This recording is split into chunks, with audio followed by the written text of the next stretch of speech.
David from Busy Bee Farms, and we had to do some modifications to our staple setter, and we done a little bit more redneck fine on it and put a 1/4 inch by 2 inch flat steel, cut a slit out in it and bolted it through the handle. It's doing a whole lot better. We ended up busting one of the welds previously, and it didn't want to hold the staples right, so we're going to show you how this is done. They sell these for about $70, but we made this out of an old broom handle, a piece of flat steel that I already had, and a magnet out of a radio speaker, and a couple just basic bolts that would fit all the way through.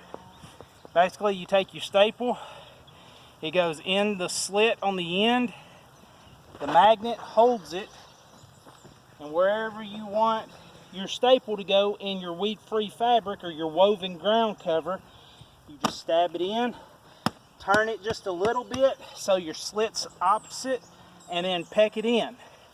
It's working great. It is a little bit heavy, so it'll work your arm. I'd say it's probably 2-3 pounds, but you know, it's working really good. It'll save your back from bending over and picking up, putting in these staples, because you can stand upright and just stab them in and peck them down.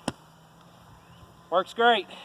We're out here at my dad's place helping him get his garden in, and we got this from Deerfield Supply up in Elkton, Kentucky. They're a Amish-based greenhouse and farming supply. There's also, we got all of our seed from, where was the name of it, Laura? Sodders. Sodders, which is an Amish place in Elkton also. Great guys. You need to go and check them out.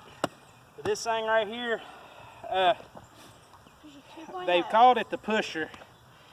The ones that they sell are called a staple setter, but this is just a homemade thing, and Daddy didn't know what to call it, so he just called it the pusher, and it's fine by me. Pusher 2.0. It just, Olivia says it's the pusher 2.0. Now we have to fix it.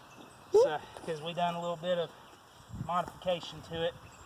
So, but it definitely saves you time, because putting down this fabric, putting the staples in is probably the longest, hardest part of it. And he doesn't If they don't go in exactly right, I've been turning it sideways and just pecking them in, using it as a hammer.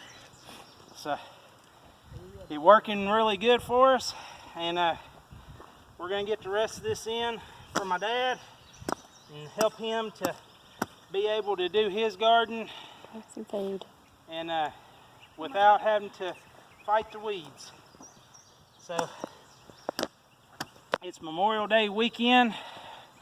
Remember those that have fought for our freedoms and the families that sacrificed for our freedoms. So y'all have a great Memorial Day weekend and stay safe. God bless.